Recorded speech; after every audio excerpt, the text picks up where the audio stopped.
చేపల పులుసు చేయబోతున్నానండి. నేను దానికోసం ఫస్ట్ ఆయిల్లో ఆనియన్స్, పచ్చిమిర్చి వేసుకొని వేగించుకున్నాను. తర్వాత అల్లం వెల్లుల్లి పేస్ట్ వేసుకున్నానండి.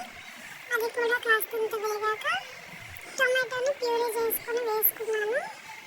దాంట్లోనే మనకి రుచికి సరిపడంత ఉప్పు, పసుపు, కారం కూడా వేసుకొని కాసేపు వేగించుకున్నానండి. తర్వాత మనం శుభ్రంగా కడిగి పెట్టుకున్న చేప ముక్కల్ని కూడా వేసుకున్నాను. ఇక్కడ నేను 1 kg ఫిష్ తీసుకున్నానండి.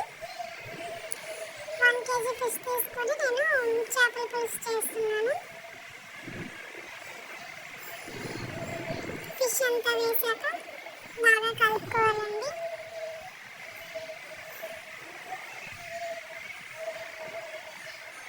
అది కాసేపు వేగిన తర్వాత దాంట్లో మనం తగినంత వాటర్ పోసుకోవాలండి. వాటర్ పోసుకొని కాసేపు ఉడికించుకోవాలి. తర్వాత మనకి పులుపుకు సరిపడా మామిడికాయ ముక్కలు వేసుకోవాలి.